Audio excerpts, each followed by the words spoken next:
Internet اور T V پہ ایسی باتیں بہت لوگ کرتے ہیں. ہم جب تک سائنس میں ترقی نہیں کریں گے، ہتھیار نہیں ہوں گے، ہم کچھ نہیں کر سکتے. ایسے لوگوں کے بارے میں یہی کہا جا سکتا ہے کہ انہیں دنیا کی ایک بہت بڑی حقیقت یا تو پتہ نہیں ہے یا یہ جان بوجھ کر نہیں بتاتے. یہ کوئی جذباتی بات نہیں ہے، کوئی فالتو کتابی بات نہیں ہے. میں سائنٹیفک فیکٹ بتا رہا ہوں. اس پلانٹ کی سب سے بڑی طاقت منظم انسان ہے. منظم انسان ٹیکنالوجی اور ہتھیاروں سے بڑھ کر طاقت رکھتے ہیں.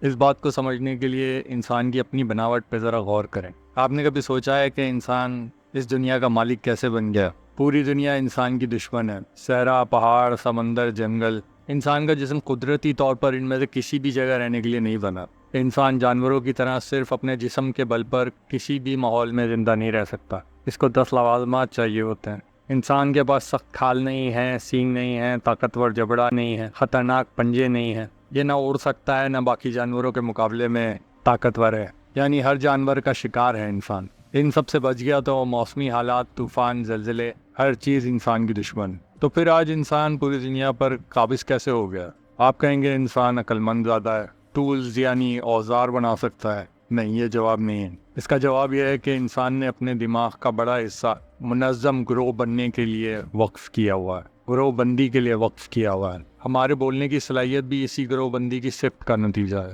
سائنس کے مطابق اگر انسان منظم گروہ بنا کر نہ رہتا تو آج بھی پتھر اور لکڑی کے اوزار بنا کر جنگلوں میں ہی زندگی گزار رہا ہوتا. یہ منظم گروہ بندی ہی ہے جس کی وجہ سے آج ہم اتنی خطرناک اور مشکل دنیا میں اتنی آرام دہ زندگی گزار رہے ہیں. اور یہ گروہ بندی صرف جانوروں اور قدرت سے مقابلے کے لیے اہم نہیں ہے. انسانوں میں آپس میں بھی مقابلہ ہو تو جیتتا وہی ہے جو گروہ زیادہ منظم ہو. رومنز نے گریک کو اس لیے نہیں ہرایا تھا کہ رومن زیادہ عقل مند تھے یا رومنز کے ہتھیار بہتر تھے. رومنز نے گریکس کو اس لیے ہرایا تھا کیونکہ رومن زیادہ منظم تھے. اور دنیا کی جنگوں میں بے شمار مثالیں ایسی موجود ہیں کہ چھوٹی مگر منظم فوج نے بڑی بے ہنگم فوج کو ہرایا. اور حکومت کے معاملات کے اندر بھی ایسا ہی ہمیشہ ہوتا ہے. ہمیشہ تھوڑے سے منظم ایلیٹ لوگ کروڑوں بے ہنگم انسانوں پر حکومت کرتے ہیں. ایک مثال کے طور پہ میں آپ کو بتاتا ہوں. 1914 میں رشیا پر بادشاہت قائم تھی. چند لاکھ اشرافیہ اور بزنس مین کا گروہ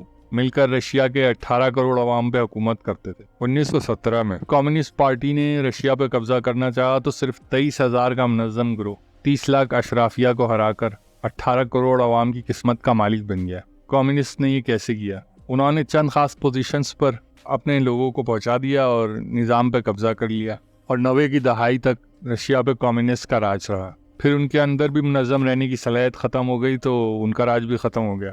یہی ہمیشہ ہوتا ہے. ایک اور مثال دیتا ہوں آپ کو. عرب کے مسلمانوں نے یہی کام 1400 سال پہلے کیا تھا. انہوں نے صحرا سے اٹھ کر اپنے وقت کے رشیا اور USA کو ہرا دیا تھا. ایسا تاریخ دان کہتے ہیں جو کہ نان مسلم ہے. مسلمان ایسا اس لیے کر پائے تھے کیونکہ ان کے پاس اسلام کی شکل میں بہترین آرگنائزنگ پرنسپلز موجود تھے. اس کے علاوہ اگر آج کل کی دنیا میں سائنس، علم اور ٹیکنالوجی کی آپ بات کریں تو وہ حاصل کی جا سکتی ہے، چرائی بھی جا سکتی ہے. چائنا ٹیکنالوجی چرانے میں ماہر ہے. ابھی کچھ عرصہ پہلے USA نے چائنا کی پروسیسنگ چپس کی سپلائی روک دی تھی اس کو سبق سکھانے کے لیے. چائنا نے اپنے پاس سے وہ چپ مینوفیکچر کر کے سب کو حیران کر دیا کیونکہ وہ صرف ملک کے اندر ہی نہیں، ملک سے باہر بھی آرگنائزڈ ہیں. اور کچھ نہیں تو آپ پاکستانی نیوکلیئر پروگرام کی ہسٹری اٹھا کر دیکھ لیں. وہ کیا آپ نے فارمز فل کر کے اور ڈاکیومنٹس کے ساتھ اپلیکیشن جمع کر کے اجازت لے کے لائسنس کے ساتھ بنوایا تھا؟ نہیں. ہمارے پاس سائنٹسٹ موجود تھے، علم موجود تھا، مگر وہ کافی نہیں تھا.